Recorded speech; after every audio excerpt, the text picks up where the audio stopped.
Welcome to the Ally Effect with Allyson Blythe, authentically living life your way. We all contemplate making changes in our lives that would allow us to live more authentically, but it can be hard to take action. Allyson is here to educate, equip, and empower you with the tools you need to start authentically living life your way. Get ready to eradicate your limitations and destructive patterns as you take full responsibility for your own happiness. This show is not just talk. It is conversation for profound self-awareness, acceptance, and appreciation, the key elements to stepping into the power as the creator of your very best life. The Ally Effect with Allyson Blythe starts now.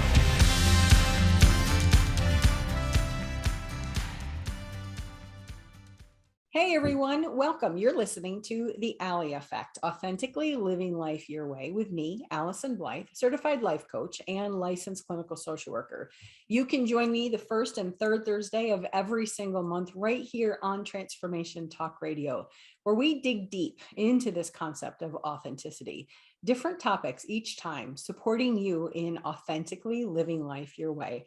Because we all know that as nice and as quaint as it sounds, authenticity is actually a lot harder than it seems in today's world.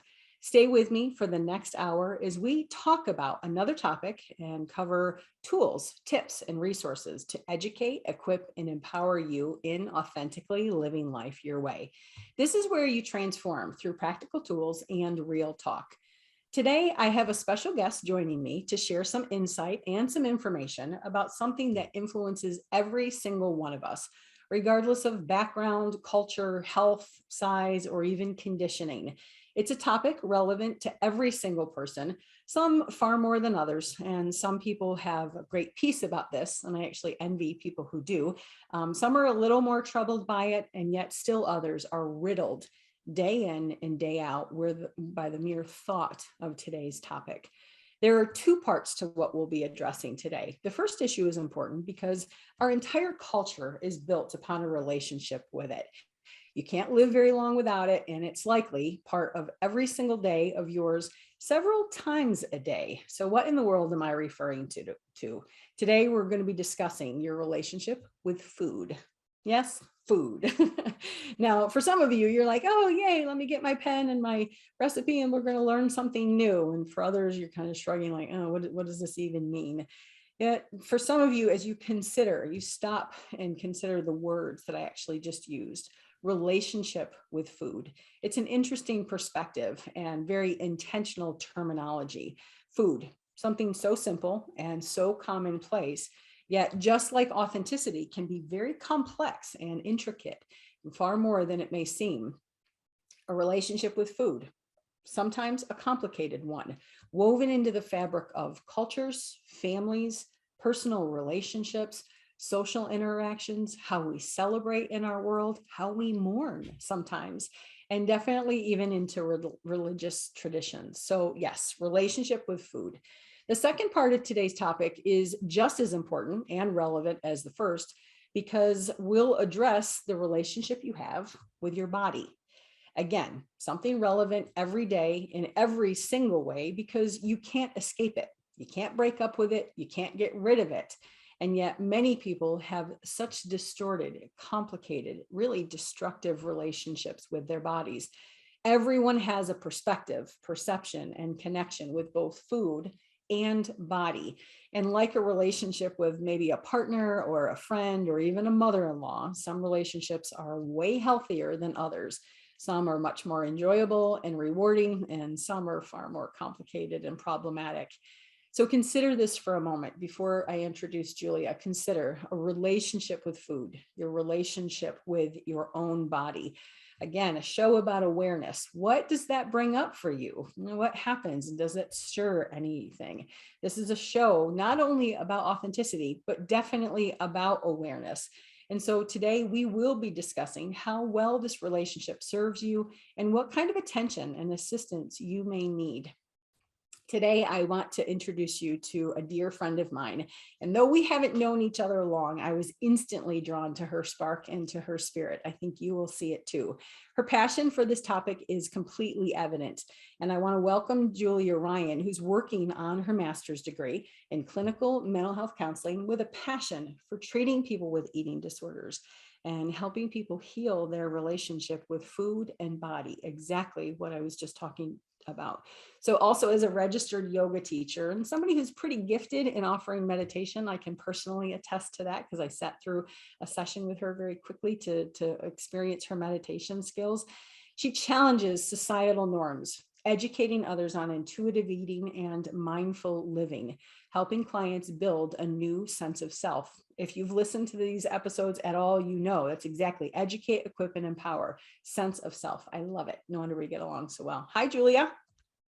Hi, I'm super excited to be here today. Yeah, that was a long introduction, but I just wanted to say hi and let you know, like, obviously this is a show about authenticity where week after week we offer different topics and really try to help people shine some light on their patterns, their beliefs, the behaviors of how they're showing up in the world and seeing how well they're supported in authentically living life their way. So intuitive eating, mindful living, some words that you were very intentional about using. I want to offer you the floor to help you offer your insight. Where do you want to begin as we open up this conversation about food, body, mindfulness, and even authenticity? What's important for us to know? Well, that is like a very broad subject, but first I like to talk about kind of like my experience about mindful living and kind of how I got here, to kind of explain and not only explain my journey, but also maybe find connection with some of the listeners who may have experienced some similar circumstances or trauma. But again, I'm not going to go deep into trauma. I'm more going to talk about how it led to where I am right now. So I grew up, we all know basically the 90s, 80s, early 2000s, there is like a picture of what a woman or a person should be. And I hate that word should. I always like to replace it with could, like I could do this, but we see this in the magazines, we see it in TV shows. We don't see representation of different cultures, ethnicities, body types. We don't see that. So we kind of feel kind of left out or feeling like we're striving to be what is represented. So it's like we're less than, so we see what we should be. So I grew up playing a bunch of sports. I loved playing sports. I was a competitive. I played volleyball from all the way through like middle school, high school, college. And I enjoyed it, but there was definitely a lot of things that contributed to the disordered behavior that I experienced with food in my body. So not only like culture, and we call that diet culture. So diet culture is like the emphasis of physical health rather than, well, not physical health, but physical aesthetic rather than overall well-being, like a holistic well-being.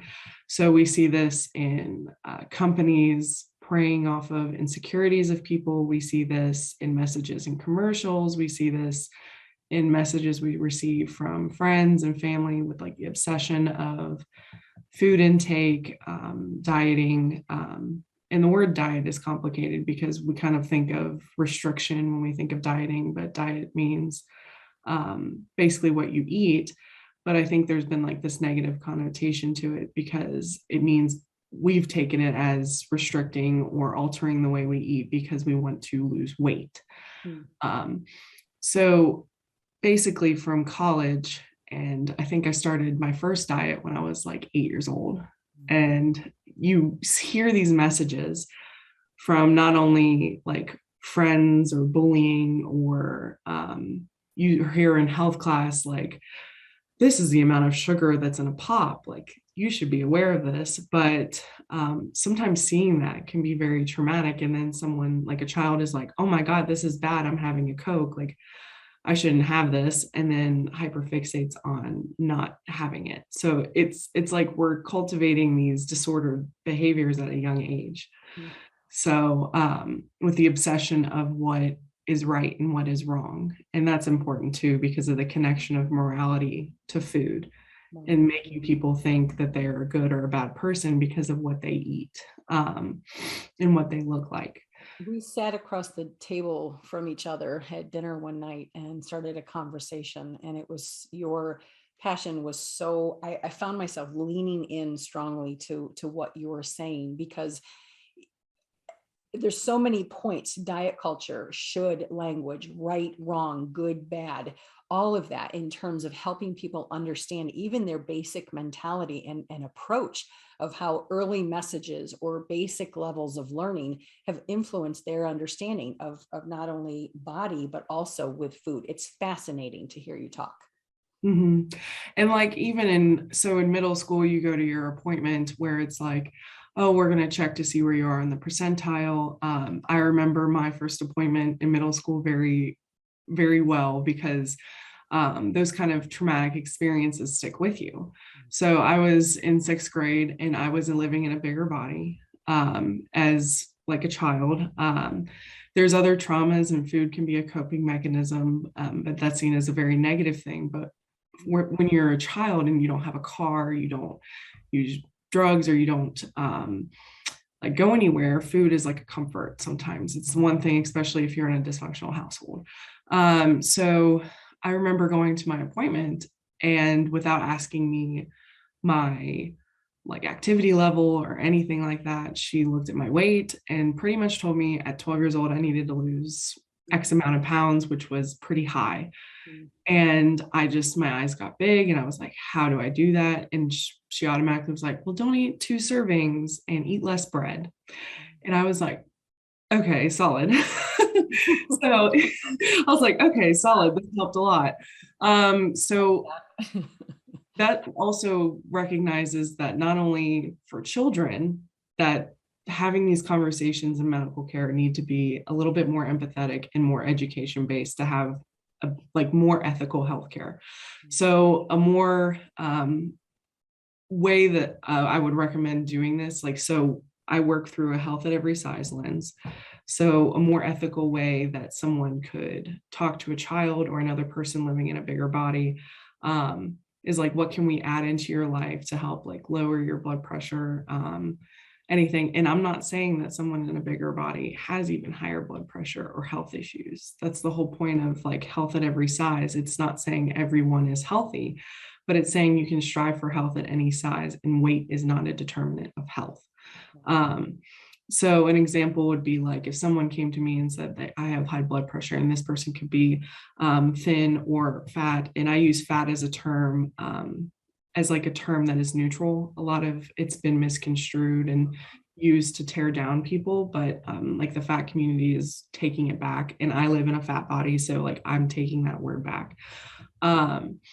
So if someone big or small came to me and said like I want to improve my blood pressure, I would say like, what can we add in your life? Like, what kind of aerobic exercise are you doing? Like, can we do, what kind of joyful movement are you doing?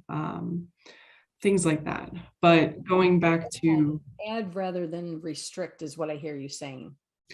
Yeah, because it's very what doctors see is like the weight loss, and they're like, oh, you're doing so good, all this stuff, but they don't understand that it can be done in a disordered way.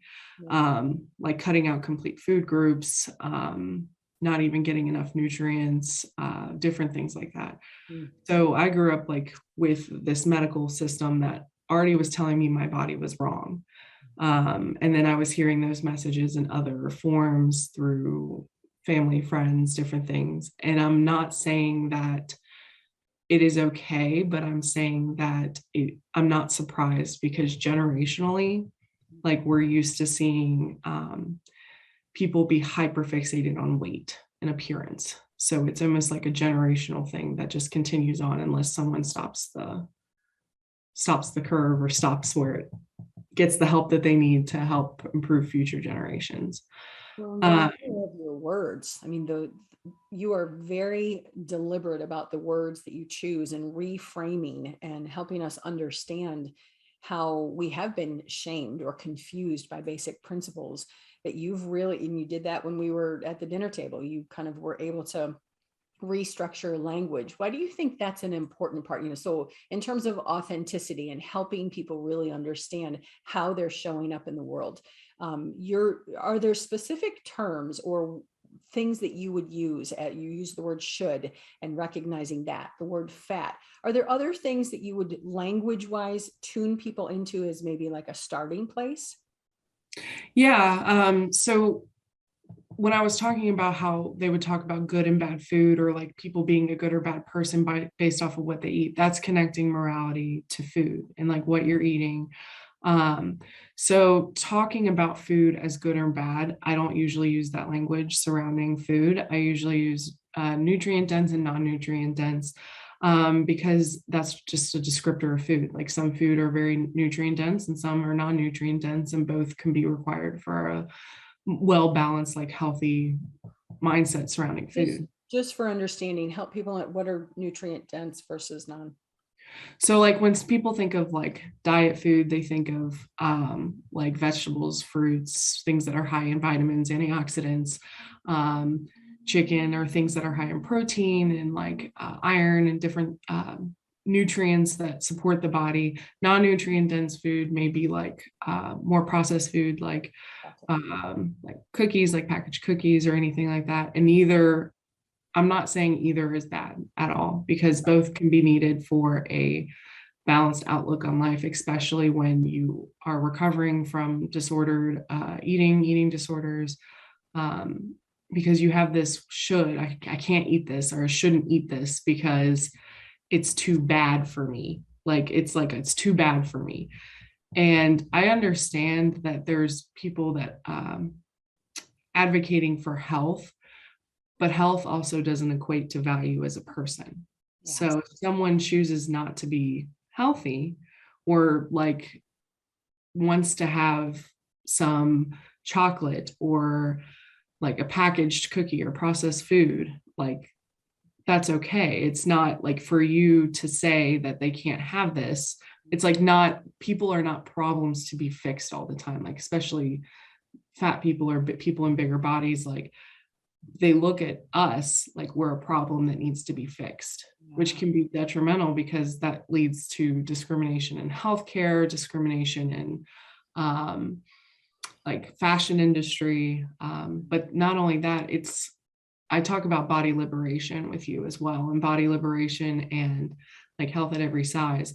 And a lot about health at every size and body liberation is lifting up people of marginalized voices. So like marginalized individuals. So I'm talking about like people of color, indigenous, fat people, basically people in the LGBTQIA plus community, like different people, lifting up those voices to let them know that they have the representation that they deserve, so people can become more comfortable with the idea of a more diverse culture.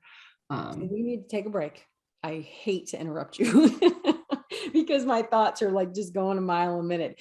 We're going to take a quick break, and then when we come back, we're going to continue in this conversation. So this is Julia Ryan, and you are listening to The Ally Effect, Authentically Living Life Your Way with me. When we come back, we're going to dive deeper into this conversation. Stay tuned. We'll be right back.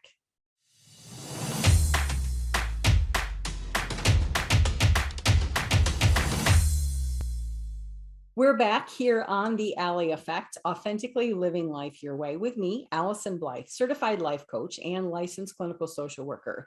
Before we continue, I want to make sure if you want to get in touch with me, you know how to do that. 859-341-7773. You can always send me an email at AllysonBlythe@live.com. And definitely if you want to check out my website, AllysonBlythe.com. So today I'm here with Julia Ryan, who's offering her insight and information about body image, cultural relationship with food, and the importance of why this is so significant in terms of influence and a sense of authenticity. Julia, if someone wants to get a hold of you or learn more about your services, how can they do that? I'm on Psychology Today, so you can look up Julia Ryan. I'm in Florence, Kentucky, so you can look up my Psychology Today profile, as well as contact me at juliaryan.counseling@gmail.com. Excellent. So we're talking about intuitive eating, mindful living, and you were right on a roll as soon as I started to interrupt you to take a break. So we're just going to keep going through with this episode. Tell me, where do you want to pick up? What's important in terms of continuing the conversation? So some of the stuff we were talking about is pretty heavy, like talking about how there's like discrimination within different sets of the culture and how diet culture can influence generations of people and how they live and look at food. Um, and reeling back to the fact that I went to played sports all of my life, like food intake was really, really big in what I did. And in college, I just got exhausted after years and years of constant dieting, after years and years of constant weight cycling, which is losing weight, gaining weight, losing weight, gaining weight. Um, and I was a very competitive athlete, so I fixated on that, and it became a very unhealthy fixation. So I was never happy unless I was like restricting my food intake. I was not happy. I felt like I had to earn food with exercise, or earn food, like saying if I ate an example would be like, oh my gosh, I ate a cheeseburger at the restaurant. I need to go run 5 miles tomorrow to make up for it. Someone does intuitive eating talks about someone not needing to earn their food, like someone is worthy of eating, just as they are, and their body is deserving of eating. It's kind of like being hungry is a bodily process. Like you're not going to ignore your desire or like your body saying, hey, I need to go pee. Why would you ignore your body saying, hey, I'm hungry? Mm-hmm. So intuitive eating kind of helps you hone in on what your body is telling you and what it needs. So that comes into the mindfulness and the self-awareness. So increasing mindfulness and self-awareness with mindful eating and checking in with yourself can help like repair that relationship with food and body and even movement, which I like to call like exercising. I don't really call it exercising. I kind of change my language with it. I call it joyful movement. Oh, cool. Because movement in the past for me has been very basically like a punishment. Yeah. So it's like it was never something I wanted to do. It was something I felt like I had to do. Yeah. So now I'm finding other reasons to do movement, like serotonin, endorphins, energy, helping my muscles, like releasing my joints and just having fun. Yeah. So before I used to think that there was like a really rigid, like I need to go run 5 miles, I need to lift to have a hard workout. There is no like gold star for me. Like I'm not gonna great point. I'm not going to be a better person because I'm running 5 miles. I'm still a great person if I want to do a dance class online in my living room, or I want to go swim for a little while, or if I want to just take my dog for a walk. All that can be considered joyful movement. It's something that you enjoy, something you like. So really, I think this podcast is for a lot of people who feel exhausted from dieting, from basically trying to live their life to be in this mold that we talk about, this mold of a person that what we should be. So basically it's challenging a lot of thoughts and a lot of intrusive thoughts and advocating for those who are kind of in this community that are seen as less than because of our size or because of our gender or because of our color. And it just, I think that's a big part of it, is increasing mindfulness, self-awareness, which can also help with learning about internalized fat phobia. So an example of fat phobia is like if you're getting ready with your friend, or if I'm getting ready with my friend to go out to dinner and I live in a bigger body and she's getting ready and she looks at herself in the mirror and says, oh my gosh, I'm so fat. Like I'm just so fat. It's speaking of fat as in like a negative term, like a negative connotation. And your bigger friend is looking at you like you're speaking about yourself this way, thinking it's negative while I'm watching you. And you're just talking about being my size is the worst possible thing in the world. Right. Wow.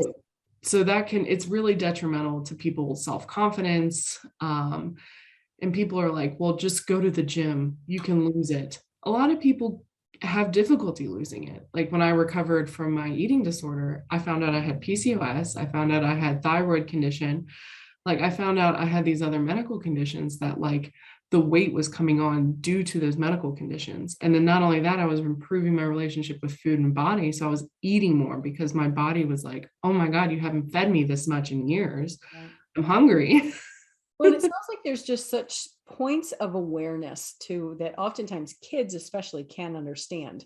Those medical appointments that you referred to, standing with girlfriends in the locker room, or teasing from a neighbor or something. Like there's these moments of impact for kids or even for adults that just is maybe something that people take without any level of awareness of what they're saying, what they're measuring people against, and the impact that it really has. And so if we're talking about really authenticity and showing up in the world so much more fully as yourself, and then you're describing these points where doctors are unaware, I would imagine teachers and well-intended people really just totally unaware of the impact that they're having on a young person or a person of any age.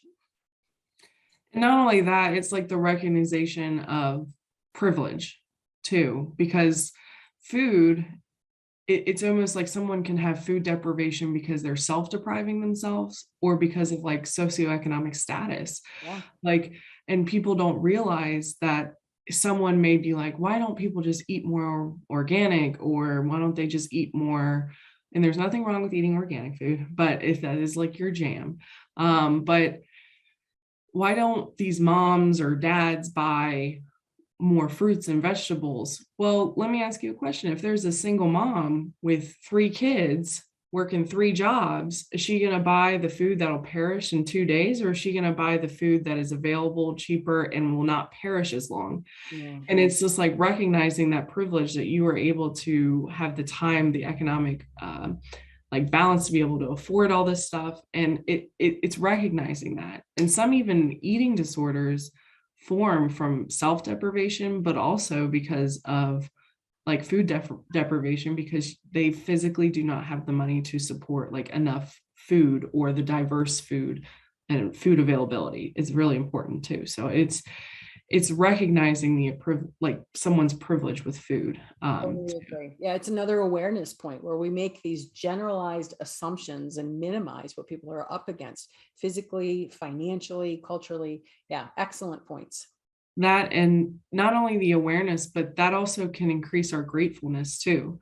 So like when you eat mindfully, you maybe notice the different textures of the food, the different flavors, taking your time to just enjoy the food, where it came from, the kind of like journey it's had before it reaches your mouth, like really concentrating on like, wow, I could afford this food. It's here for me. It's serving me. And that could be nutrient dense or non-nutrient dense. It doesn't matter if it doesn't make you a good or bad person if you have like a piece of cake at night. Oh, you're eating at night before you go to bed. You shouldn't do that. But it's like, where's this law book that says I have to live my life a certain way? I'm pretty sure we're all going to the same, like, we're all going to be, this is probably a little morbid, but we're all going to be dying at the end. And I'm pretty sure someone doesn't like level up or something like that. Well, like you said, there's no gold star, there's no reward, like just kind of this idea, which I think is your entire point about intuitive and mindful, like not right or wrong, good or bad, or anything attached to your worth, but really what is it that's driving you? What do you feel good about? What do you want to do? Tuning people in with a more self radar rather than this invisible guidebook or these expectations or these messages of shame. Mm-hmm. Yeah. And a lot of people are like, well, I'll gain weight once I start allowing myself to eat different types of foods that are nutrient dense and non-nutrient dense. And people really fixate on the non-nutrient dense foods, like the processed foods and packaged foods.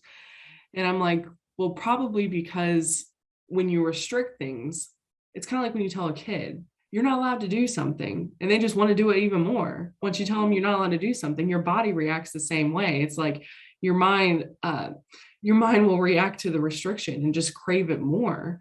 And you're just like, well, I have to get as much as I can. And for a while, it'll feel like that.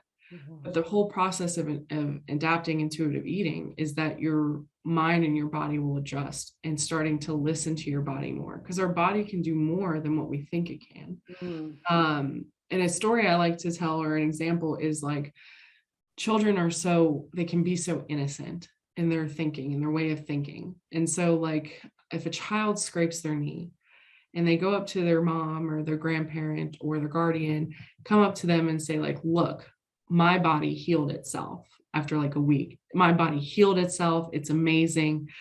And we don't even think about that our bodies heal itself. It does so much more in the internal processes than we can realize. Yeah. So, and our cravings can come and tell us certain things. Like if we're craving like salty stuff, we may need sodium. It'll tell us when we're thirsty. Or like if you have celiac disease, your body's going to let you know with a reaction. If you're a diabetic, if you don't have enough sugar, or if you have like a higher amount of sugar, like your body's going to let you know. It's going to give you mood swings or faintedness, or it's going to give you nausea. Like if you're allergic to something, your body will let you know. So it's kind of like a very intuitive sense and respect for the body. Yeah, and a deep sounding trust, it sounds like, rather than all those voices on the outside and all of those messages that are often so misinformed, the idea that you're just tuning in and really developing a deep level of trust for your own body. Exactly. And some people are like, well, I'll just eat pizza every day, which if you do, Right. not morally wrong or bad.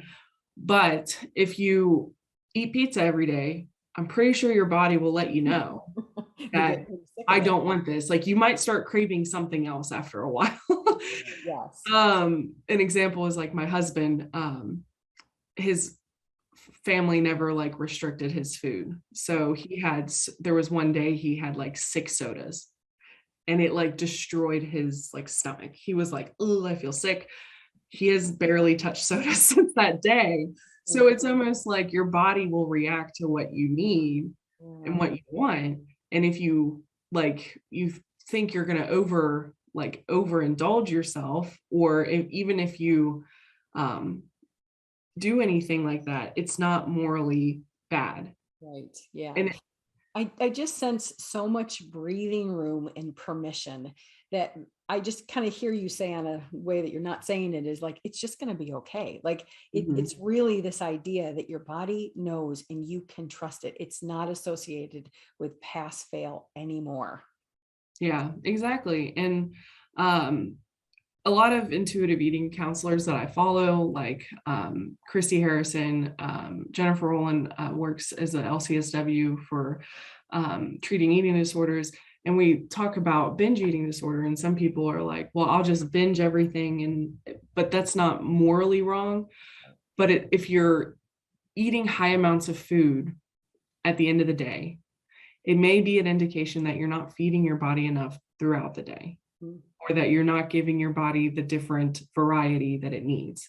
So food availability is like extremely important. Like we've all been in that situation where like we've been so busy, we forgot to eat, or like we've been so busy, we couldn't eat. And then we started getting headaches. And then we like just get angry, we get hangry. So food availability is extremely important because our body is letting us know, hey, I need something right now. So I always talk about like go bags, like keeping bags of like non-perishable snacks in the car, keeping some in my purse, just in case, because I might be hungry, or if I forget to eat, I have something there. And then as well as like a water or like a juice or whatever I feel like my body is needing. If I need extra sugar, I might have juice. Because sugar is not the enemy here. Sugar is also like a carbohydrate. We need a certain amount of carbohydrates to be able to like have optimal brain function. So it's not a taboo thing. That's like truth. I don't have a nutrition degree, or I'm not a dietitian, but I work with people who basically try to emphasize food availability and variability. And not only that, when you increase like your availability, you kind of find more freedom with experimenting with food. Like if you thought of certain foods as like diet foods, or like thought like, oh, well, I never liked that, so I'm not going to like it now. It may give you more permission to experiment with foods. And it's not necessarily like nutrient dense. It could be nutrient dense. An example was I never tried a raspberry until 2018 Oh, interesting. Yeah. because I never had it in my house growing up. Yeah. It was the early 2000s, so we had those like diet pack foods everywhere, and that was just how it was. We didn't really have much fruit or anything. We had some, but not a lot. So I never really tried a raspberry. So I finally tried it, and that was like an experiment that I got to see what I like, what I don't like. I do not like the texture, but I love the flavor. So I actually incorporate raspberries into smoothies so I can experience the flavor without the texture. Yeah. So I think it's experimenting with food and figuring out what works for you and what you like. Yeah, very well. Again, it's kind of loosening up, right? Loosening up with the rules, with the shoulds, all of these ideas that it's kind of like, you approach things with a level of curiosity and wonderment rather than the rigidity and fear associated with our culture of getting fat, being fat, all of it. Yeah. Just really loosening up and trusting yourself. Mm-hmm. And I always like to look at gratefulness and things that I like about my life. Like I love my husband, I love my animals, I'm very grateful that I have a house, that I have family, different things like this. Now, will any of that change because of my body size? Wow. No. Or are they going to just stop? Like, am I going to lose my house after I reach a certain weight? Yeah. No. And I think having that representation of like bigger sized people in like activities or movies, and it's the same with having different marginalized individuals, like having people with not full like ability or different cultures or indigenous, like that representation is key to show them that it is not the wrong, like this is like not, basically they are not far from the norm, like, you know what I'm saying, how it's very, very pushed that they are outliers or we are outliers, and it's just like that needs to go away. Yeah. Where would you, so there's two specific things that I want to make sure that we cover, and you have a little bit, but before we wind down too far, I'm thinking about where a client, someone like you would work with, or someone like me would work with, someone coming in and you know that they've been riddled by some of these messages and these experiences. One question is, where would you begin with in your work? What would be a starting point for a client just coming in? I think self-awareness and trying to build up self-awareness would be a big one. So that can include just checking in with yourself while you're eating. Like, am I full? Do I feel hungry? And it's not saying it's good or bad to eat past fullness. It's not good or bad morally to eat past fullness. Checking in with what you like, what you dislike, noticing textures, noticing smells, noticing colors of different foods, and even sitting with the emotions without judgment. And that can be really, really difficult because you may feel like anxiousness in your chest, but can you sit without labeling it in a negative sense? So that would be first, is to like really look at any behaviors that may be being engaged with food or exercise. And that would include, even the self-awareness would help with attacking like maybe some intrusive thoughts regarding fat phobia, or anything regarding sense of self, like, or body image, that can help with navigating and noticing negative thoughts revolving self. So attacking those. But then also having external factors like resources, books, like different things to help with education that can help like grow your mindset in a topic, educate you on different platforms that may be used as support groups, or even able to lift up marginalized voices, including people of color, indigenous, LGBTQIA, fat folks, like everybody. Those would be where I start. So I always talk about books. One of the books that I really enjoy is Sonia Renee Taylor. She is a beautiful, wonderful human being, Like when I say beautiful, I mean like just like inside, everything about her is just amazing. She wrote the book, The Body Is Not an Apology. Oh, It is talking about being able to like take up space in this world and like challenging that feeling that we have to be guilty for taking up space in this world, or for doing what we need to do based on like our abilities, or different things like that. So I always recommend that book. I talked about Christy Harrison earlier. She's a registered dietitian as well as an intuitive eating counselor. When I first got into the movement and trying to understand the movement, she has a wonderful podcast called Food Psych. She has a bunch of different people on there talking about their relationship with food and kind of attacking like societal norms, as well as talking about just the different aspects that go with the relationship with food. So Food Psych by Christy Harrison. She also wrote the book Anti-Diet. So Anti-Diet, and a lot of these books, they not only like will help you recognize internalized feelings surrounding like any discrimination or bias that you're feeling, but they also help you see any of this stuff within our society and culture around us, like how culture is kind of made for like thin people. Like we live in a world that is made for thin people, and it kind of shows that to light. And not only that we're made for in a world of like thin people, we're made for a world of like thin white people. And I know I may get backlash for that, but that's the truth. We're made in a world for thin white people. So, and I say this as a white person, like I know that I'm privileged with my white color. So the first person I wanted to reach and like put to the forefront is Sonia Renee Taylor. Super powerful, super amazing. Definitely check her out.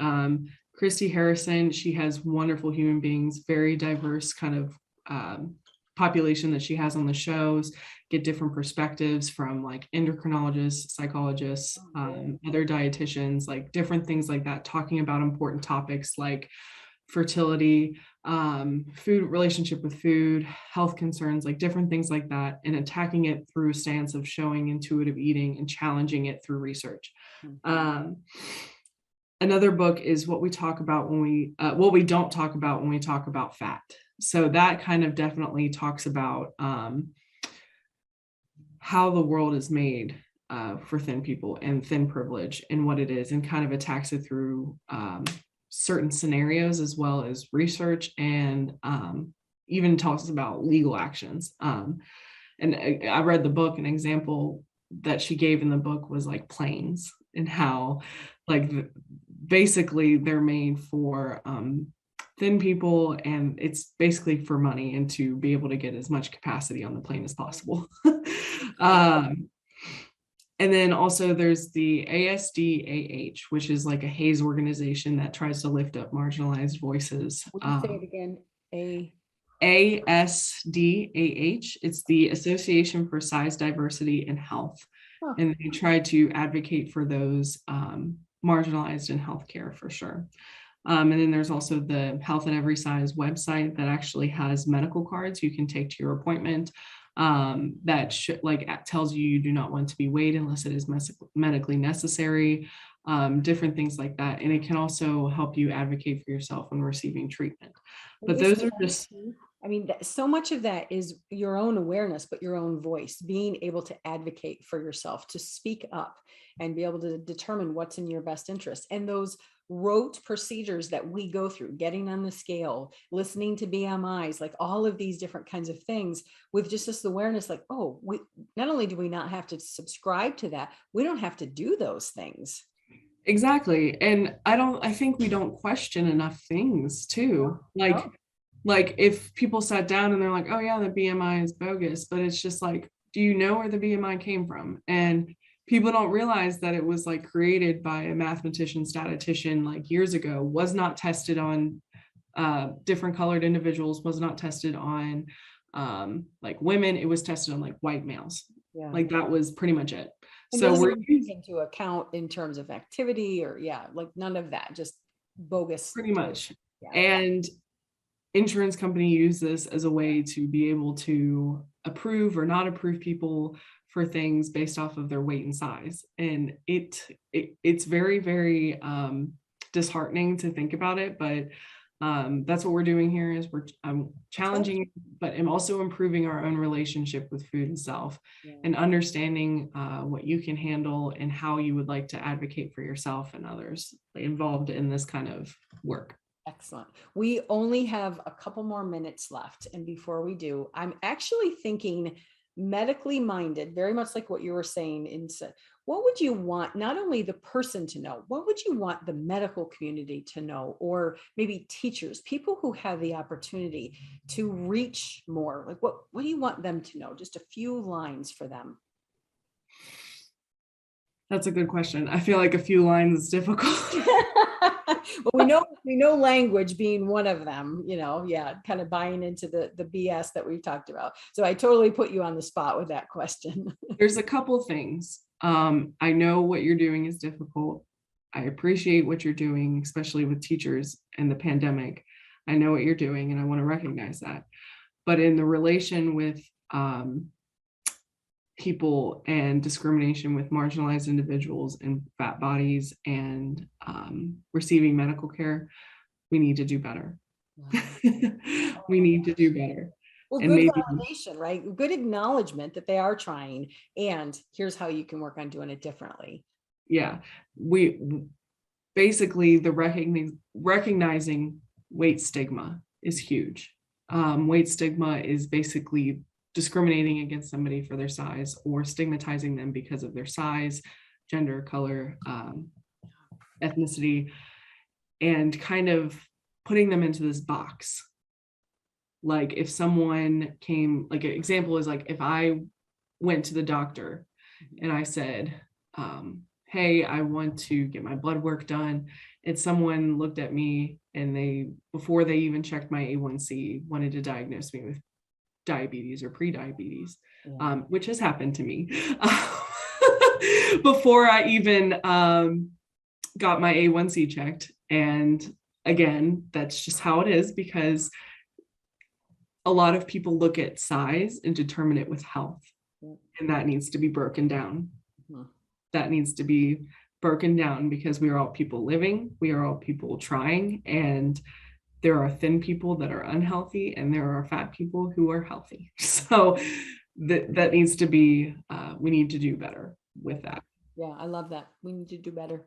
We need to do better. And I say that as encompassing because I'm in school, I'm still learning, I'm still challenging these thoughts. And if at any time during this podcast, if someone has any comments or recommendations they would like me, they're welcome to email me. I'd love to have a discussion and hear feedback on the things that I've said. If you want to offer that one more time, how can people reach you? You can reach me by juliaryan.counseling@gmail.com, or you can contact me through my Psychology Today profile, and you can contact that's Julia Ryan in Florence, Kentucky. You can contact me through there, and I would love to hear thoughts about this. If you had any issues with anything that I said, or if I said anything problematic, I always am liking to learn. And that's the whole point of self-awareness, is trying to challenge those internalized thoughts, or even some of the problematic things you say, is being open to receiving that feedback. That is one of the biggest things. Yeah. I cannot thank you enough. You inspired me the first time. You've inspired me this time. Educate, equip, and empower. You have done exactly that. And you're going to be a game changer in this industry. I cannot thank you enough. I hope so. Well, I hope it works out for everybody. And if you guys have any questions, please call or contact me. Okay. Yeah, I really appreciate it, Julia. So I want to thank everyone for tuning in today as we just shine light on things that we probably have maybe said ourselves, maybe felt and experienced ourselves, and really just being able to show up in the world with an empowered sense that we can do differently. We can show up better and healthier and stronger with each other. And even just sometimes the awareness of the words and how they fuel some of the mentality that we have. The mindfulness, I so incredibly appreciate it, and this deep level of trust that we're being encouraged to have within our own bodies. I want to thank everyone for tuning in. The Ally Effect, authentically living life your way. I absolutely had a wonderful time. And Julia, I wish you nothing but the best. I look forward to when we can connect again and learn some extra things from you, see where you are later down in your practice. So you can join me the first and third Thursday of every single month right here on Transformation Talk Radio. Next time, we're just going to keep plugging along, talking about how you can authentically live life your way and help you feel inspired to actually find your path and walk the walk. Take care, my friends, and have a great week. I'll see you next time. Thanks for tuning in to the Ally Effect with Allyson Blythe. The moment you decide to take control of your own well-being, you start the journey of authenticity. Tune in next time for more empowering conversations and practical tools to help you shed your fear, worry, comparison, and less than beliefs. Stick with us as you step into the driver's seat and head off onto the road of success and happiness. Your best life awaits.